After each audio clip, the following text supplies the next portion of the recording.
air ini dikeramatkan suatu kepercayaan orang-orang adat budaya Jawa bisa untuk memohon kepada Yang Maha Kuasa lewat sakral yang ada, dan air ini merupakan satu persyaratan untuk bersuci.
Selamat pagi Mbak, saya mau mewawancarai Anda yang sebagai juru kunci di Sendang Tirta Kamandanu.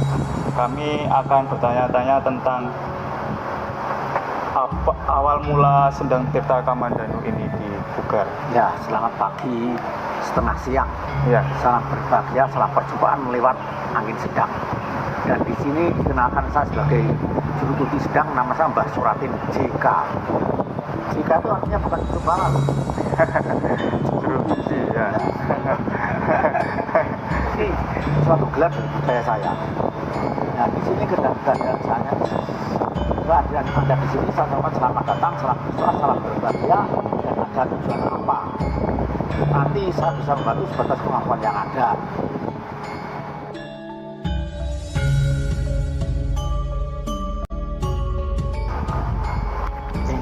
Sendang Tirta Kamandanu ini dulunya adalah namanya Sendang Butung, lalu diganti nama dengan Sendang Kolosunyo.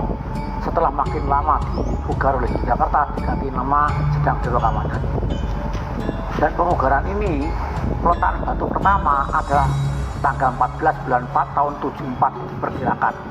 Lalu mulai dibangun ada 75. Setelah terjadi suatu bentuk monumen seperti ini, maka merupakan satu wisata kecil untuk budaya yang ada. Jadi asal mula Sendang Tirta Kamandanu ini dulu adalah Sendang Kolosunyo. Setelah dipugar, setelah selesai, setiap satu suro diadakan satu upacara ritual atau upacara sakral, yaitu mengenal, melestarikan dan membudayakan budaya leluhur. Dalam arti kata tidak ada orang yang dulu tidak ada kita. Upacara ritual satu suro itu tata urutan prosesinya bagaimana? Wih, kalau dirangkai banyak sekali. Mengulas secara singkat saja, Mbak. Nah, kalau upacara satu suro adalah mengenal dan mengenang melestarikan tentang kejayaan kemuliaan Sang Prabu Jodhidjogo yang terkenal dengan ahli jangka. Ahli jangka itu membaca satu medan sebelum terjadi 1000 tahun yang akan datang sudah dibaca, sudah tahu. Jadi upacara suro kalau ada tanya, bukunya sangat tebal. Ya. Jadi nanti saya ceritakan ada yang kurang, ada yang lupa, sangat tebal sekali. Jadi kalau rangkaian upacara ya dari balai desa itu ya? Ya, dari balai desa sampai ke tempat Pamungkasan Jayabaya, lalu yang kedua ke Sendang ini. Ya. Nah, tidak perlu diutarakan rangkaian upacara. Yang penting itu biasa setiap satu suro diadakan satu upacara sakral. Atau upacara satu suro ziarah satu suro namanya. Kalau nilai-nilai religinya apa saja? Biasa-biasa saja. Ini termasuk wisata religi loh. Ya. Nah, yang termasuk ya sebangsa wisata biasa. Nah, ini tidak sama dengan wisata yang lain-lain itu setiap hari penuh dengan ini kan wisata sakral. Jadi untuk hiburan, ya untuk dikenang dan untuk suatu tamasa, tapi juga bentuk suatu ritual sakral hubungan manusia dengan gaib, atau dapat dikatakan sebagai peninggalan sejarah yang bersifat suatu kuburan, hampir sama. Kalau pengunjungnya biasanya itu dari Kediri apa banyak dari luar? Kalau pengunjung banyak dari berbagai langkah, dari Jakarta juga ada, dari Surabaya ada, dari Kalimantan juga ada. Jadi tergantung dari sang pelaku. Yang penting di sini adalah satu peninggalan sejarah yang makin berkembang sampai di mana-mana. Pejabat Jakarta pun yang kesini juga banyak. Dan lain dari pejabat biasa, juga dari orang-orang yang bersifat tujuan untuk melestarikan dan membudayakan dan mengenang tentang peninggalan sejarah ini.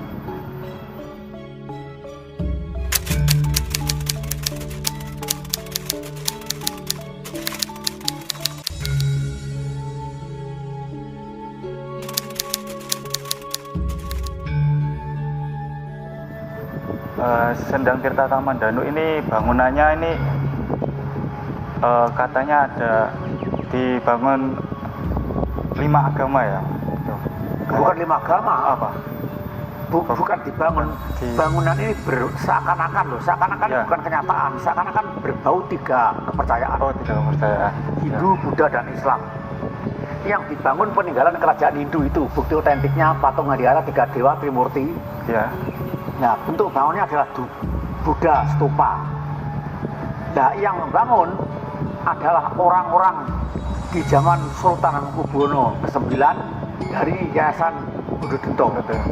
Tidak ada dikatakan, jadi yang membangun ada orang-orang Islam di zaman Sultan Hamengkubuwono ke-9. Nah, itu Islamnya. Nah, yang dibangun peninggalan orang Hindu Buddha. Jadi dalam arti kata tidak ada dia, tidak ada kita. Jadi kita merasakan budaya leluhur. Walaupun toh bagaimana, aku dan kamu itu adalah keturunan orang Hindu Buddha. Kayaknya kita seperti sama Clara pas ini. Jadi kamu dengan saya ini walaupun beragama Islam atau apa, tetap keturunan orang Hindu Buddha. Soalnya sebelum Islam di sini berkembang, dan yang kita adalah Hindu. Nah, mulai dari Kalingga Hindu, Kutai Hindu, Tarumanegara Hindu. Nah, dari Palembang, Sriwijaya Buddha, lalu Medang Hindu, Kerajaan Kediri Hindu, Singosari Hindu, Mojopahit Hindu. Setelah Mojopahit berakhir, baru agama Islam berkembang. Nah, sampai ke kita ini, jadi sebelum agama Islam berkembang, nenek moyang kita adalah Hindu dan Buddha. Nah itu. Jadi harus kita akui, sebelum Hindu dan Buddha adalah adat budaya Jawa ataupun adalah animisme. Ini Sendang Tirta Kamandanu dulunya ini dipakai Sang Prabu Sri Ajabaya ya. Untuk apa? Sendang Tirta Kamandanu ini dulu untuk bertapa atau semedi Sang Prabu Sri Ajabaya dan semua untuk meditasi yang ada dari warga keraton.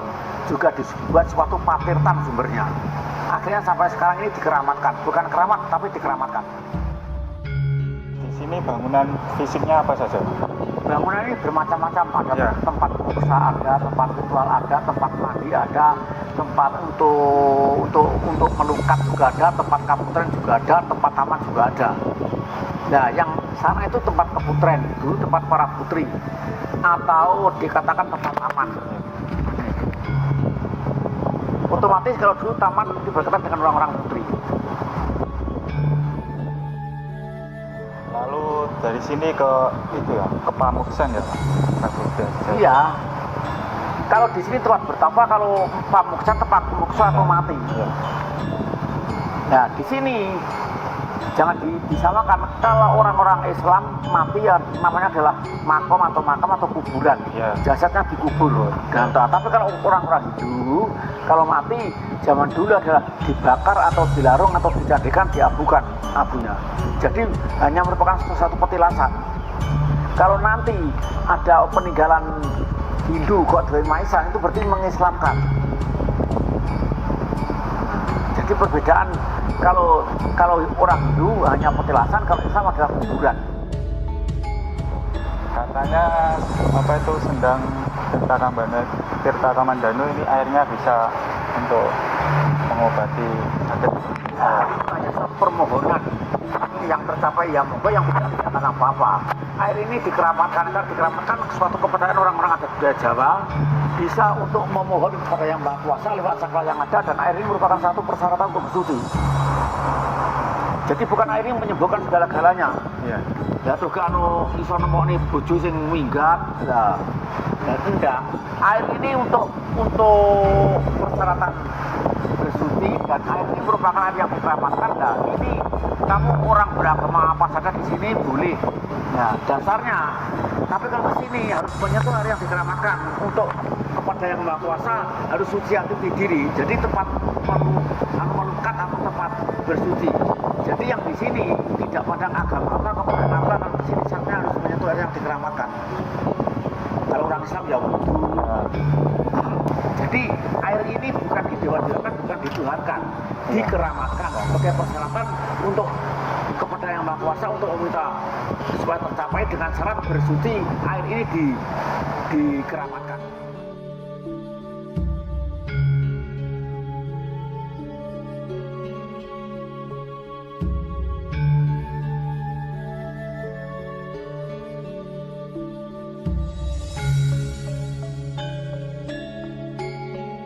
Sedikit mengetahui siapa sih tokoh Prabu Sri Aji Jayabaya itu.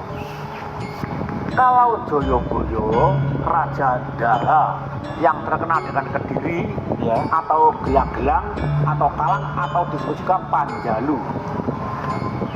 Nah, kalau Gelang-Gelang pada waktu dulu pertempuran di antara raja dan raja kakak beradik dikubeng oleh masyarakat, didu sapa sing menang, dikalang kayak dijago. Setelah menang, Daha lalu tidak disebut juga Kediri, iketing diri dua saudara menjadi satu, atau Kalang atau Gelang-Gelang disebut juga Panjalu. Jalu itu dalam bahasa sastra kami adalah lanang. Jadi Panjalu ada dua negara dari Erlangga yang diadakan pada anak lanang.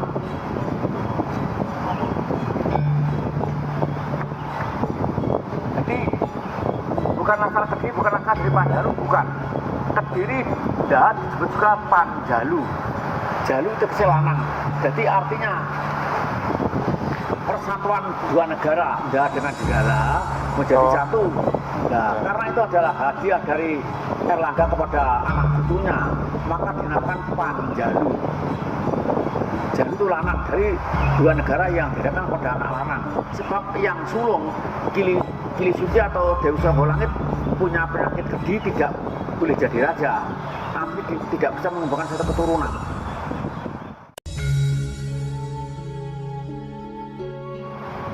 Itu saja Mbah wawancara pertanyaan dari saya. Terima kasih atas jawabannya. Assalamualaikum. Ya, Waalaikumsalam. Pesan saya jangan sampai lupa dengan sejarah atau kehidupan dari leluhur kita. Yang kedua, sejarah peninggalan Sindang Tirta Kamandanu dan Joyoboyo tidak bisa hilang dalam masyarakat yang ada, sehingga meluas sampai seluruh Indonesia Nusantara. Salam berbahaya bagi masa dan saling berdoa dari jauh sebatas kemampuan yang ada. Salam kami lewat budaya Mamenang. Terima kasih.